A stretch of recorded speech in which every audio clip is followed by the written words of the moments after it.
ये भारत के लिए सर सीख क्या है और कैसे बेनकाब हो रहे हैं यहाँ के जिहादी? नहीं तो मैंने बताया तो मनीष जी कि ये लोग जो जो देश चलाने का ठेका लेना चाहते हैं, बताते हैं नरेंद्र मोदी को विदेश नीति नहीं आती है। इतनी बड़ी घटना और हमारे दुश्मन और दोस्त के झगड़े में ये चुप हैं, ये चुप हैं, तमाशा देख रहे हैं। क्यों चुप हैं भाई? इनको किससे डर लग रहा है? अरे ये जो जो राहुल गांधी घूम घूम कर पूरी दुनिया में देश की सरकार को आलोचना करता है, गाली बकता है प्रदेश के प्रधानमंत्री को, उसको इन हत्यारों के खिलाफ बोलने में, एक शब्द बोलने में, ट्वीट करने में काहे शर्म आ रही है? तो ये अब इनकी चुप्पी मनीष जी इस देश के नागरिकों को संदेश दे रही है, और खुलकर अगर कहूं तो इस देश के हिंदुओं को संदेश दे रही है कि अगर इनके हाथ में सत्ता आई तो सोच लीजिए आपका क्या हाल करने की तैयारी ये करेंगे। इनके साथ हमास के गुंडे भी होंगे। बिल्कुल सर, अभी मैं देख रहा था कि कुछ सिर्फ ये नहीं है, या आप याद दिला रहे थे, आज मैंने आपका शायद ट्विटर देख रहा था मैं, शायद या आपकी नजर गई थी कि आपने असदुद्दीन ओवैसी के भाई के, अकबरुद्दीन ओवैसी के उस 15 मिनट की चर्चा की हुई है। एक तरह से इसका क्या मायने हैं? आपने ये कहा कि 15 मिनट, तो क्या पुलिस तो पहले से हटा लिया, तो वहां क्या उखाड़ लिए? तो नहीं नहीं मनीष जी, वो ओवैसी ने आज ट्वीट किया था, वो दो ट्वीट हैं ऐसे। एक ओवैसी ने ट्वीट किया था कि पीस मस्ट प्रिवेल, अब यहाँ अब शांति हो जानी चाहिए। ये इसको मालूम है ना, सन 67 की जो मैंने कहानी बताई, तो ये तो पैदा नहीं हुआ अगर किसने ये हुआ हो तो लौंडा रहा होगा, इसने पढ़ा तो हो गई ना उसमें क्या हाल हुआ था।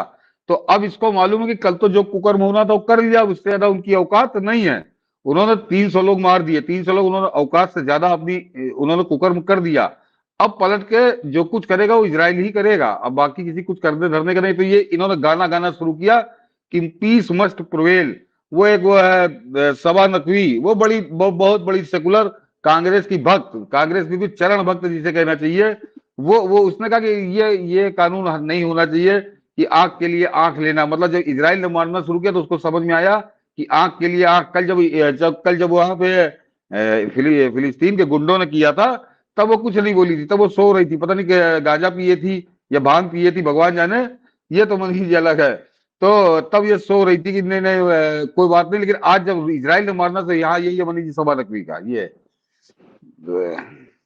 तो ये अल तकिया जिसको कहते हैं कि पहले पहले कुकर्म कर लो और उसके बाद आओ मनीष जी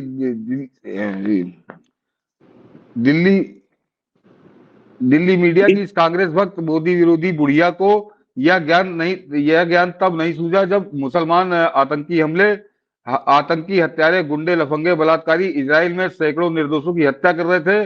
तब तक ये बुढ़िया पूरी गूंगी गुड़िया बनी रही। अब जब इजराइल ने उन सबकी कब्र खोदना शुरू की तो ये ज्ञान पेल रही है। ये इनका बिल्कुल दोगला सर, चरित्र है। ये जहरीली जो है, इसका बाप सईद नकवी था, और वो भी खतरनाक था, कांग्रेस के खैरात पर पलने वाले।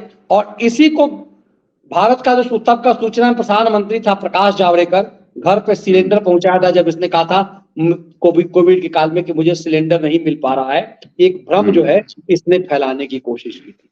तब ये समझा जा सकता है कि ये खेल क्या है और हाँ मैं बता इसके दूं मायने क्या है। हाँ मैं बता दूं मनीष जी कि इसने कहा था कि an eye for an eye makes the whole world blind. तब ये ज्ञान दे रही थी, क्योंकि अब इन सबको मालूम है, जितने जिहादी पत्रकार की नकाब पहन के बैठे हैं, इन सबको मालूम कि अब इजराइल क्या करेगा और कैसे करेगा, ये इनको सबको मालूम है। तो अब ये इन्होंने नौटंकी शुरू की है।